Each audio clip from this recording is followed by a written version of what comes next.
everyone what I've read so far in October. Not a single thing on the finished list is for Victober, but that's okay because I'm reading Victorian things. I'm just not finished with them yet. So let's get to it. All right, so I started off the month with a book that came in from the library right at the beginning of October. So it was A Sorceress Comes to Call by T. Kingfisher.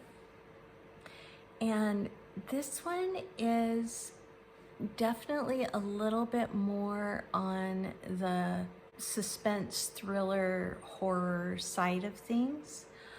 Number one, there were some extremely grotesque moments in it. So it definitely is meant to be more horror-esque than what I'm used to from T. Kingfisher. But I have never read her, horror books. Most of what I have read from T. Kingfisher is like a retelling of some sort.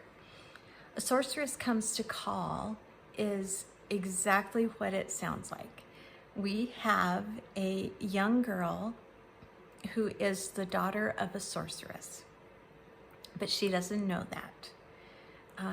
And she's very naive, and she is very, let's just say that her mother is not a good parent and is very self-absorbed and self-promoting. And she decides that she needs to find a wealthy husband so that she can introduce her daughter into society, so that she can marry a wealthy husband, so that her mother can be taken care of for the rest of her life. And her mother has the ability to basically control people and animals. And she does have a familiar in a way. The story is slow at the beginning, and then it gets faster paced and it gets very intense towards the end. And like I said, quite grotesque. However, I still really liked the book. I didn't think I was gonna like it at the beginning because of the way that the daughter was being treated. Overall, I would say this is probably a B for me. And then I read another T. Kingfisher, and that was Minor Mage. And this is about a young mage and his familiar, who happens to be an armadillo.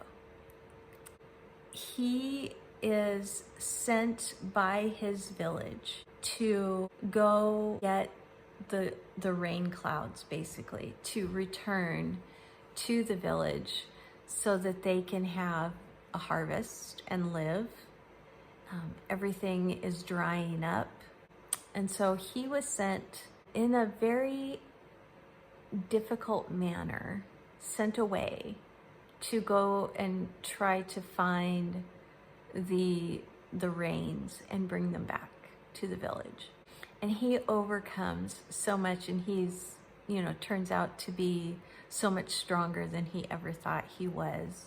And his little armadillo familiar is absolutely hilarious, and I loved him. I would say upper middle grade, early YA kind of story, but all of the ones that are in this particular series are about younger protagonists and them kind of coming into their own and finding their abilities and that kind of thing. So it's the Wizard's Guide to Defensive Baking, Illuminations, and Minor Mage. Those are the three that I know of that are in this particular arena, let's say. Really enjoyed it.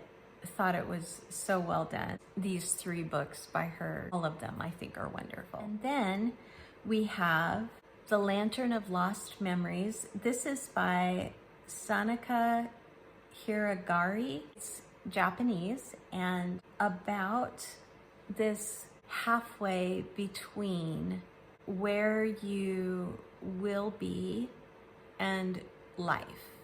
So it's not death quite yet, and it's not fully alive. And in this interim space is a photography shop. And when you die, you immediately go to one of these shops, and there are kind of guides there that have pictures of your entire life.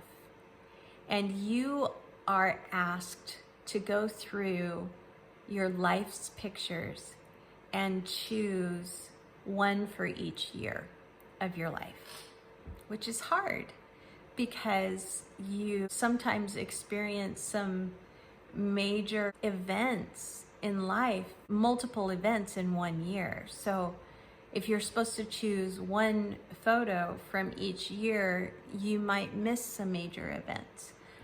But after you've chosen those, they're put into this lantern, which in Japan is almost like a carousel, and the pictures turn very quickly and kind of almost create a movie, so to speak. And it's about like I think there's 3 different people, maybe it's 4, that come into this one particular shop. And the guide in that shop is there because he cannot remember his life. And there's only one picture of his life. At the end, you kind of find out why that is and how it connects to all of the other lives that we have been kind of walking through. And it's not an easy book. It's hard. There's some hard things in these lives of these people. But I really, really enjoyed it. I really appreciated it. It was a very moving and astounding kind of read, and I really liked it. Then I read Craven Manor by Darcy Coates because it's spooky season, and I thought that I wanted something else that was spooky. It is about a young boy or a young man who is kind of down and out. Not a lot of luck is happening for him. And he has been looking for a job for a long time. And one day when he comes back to the apartment that he has been calling home, he finds an envelope that has been slid under the door with his name on it. And it's a job offer to come and be a groundskeeper at this place that no one knows anything about. He communicates with the person who has hired him, but he never really sees him. And there's certain places in the mansion itself he's not allowed to go, but the mansion is like nobody lives there. It's dilapidated. It, is run down in many ways. He decides to go back to the apartment that he was renting with someone else and just kind of for some human connection. And that person turns out to be not very good. And a bunch of things happen as a result of him going back that one night. And I don't want to spoil anything or give anything away. And so I will just say that it was definitely spooky. It was not quite the right kind of spooky to me. I like eerie rather than scary. And this was too scary, I guess. And then lastly, I have also finished The Spellshop by Beth Durst. And it is supposed to be a cozy story.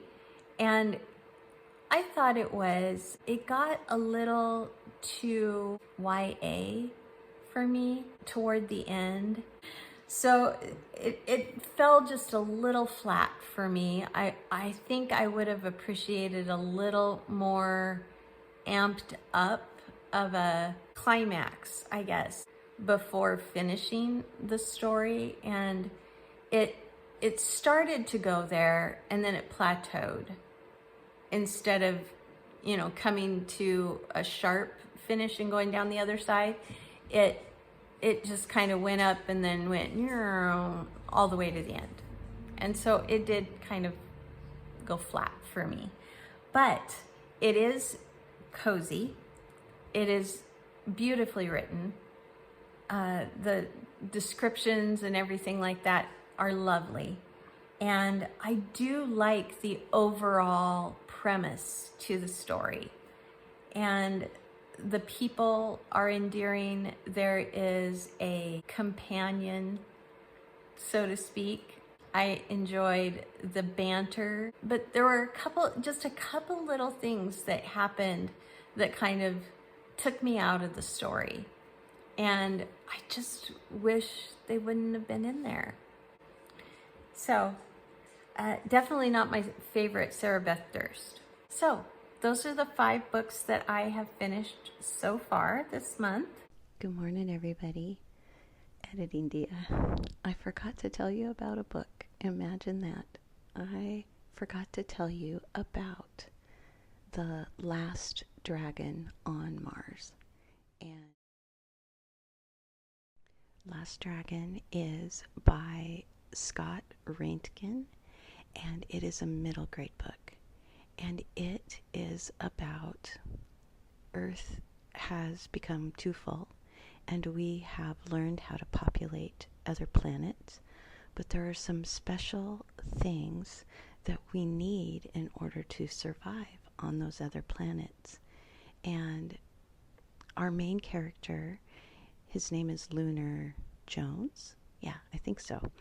And he has decided that he doesn't want to really be a part of the politics of things that is going on between Earth and the rest of these planets. And so he has become kind of a scavenger. And one day while he is out scavenging, he discovers something. When Lunar finds this thing during kind of a storm, he has to take shelter during a storm. And what he finds helps his planet survive, and he becomes a hero even though he wasn't looking to become a hero. I really, really liked it, and I didn't want to leave it out. Thanks, guys. I am currently reading Poor Miss Finch by Wilke Collins. Loving it. I am reading Kristen Lavransdatter by Sigrid Unsted and am liking it quite a lot, actually. And I am reading Honest Faith by Charles Spurgeon and am liking it and enjoying our live discussions, which we have another one coming up. So make sure that you listen to that or come join us for the discussion. I don't know, some other things. So thanks for joining me today. I hope your October is going wonderfully and that you are enjoying the weather as well as you're reading. So I will talk to you again very soon in another video. Like if you liked it, subscribe if you want to, and I will see you again very soon.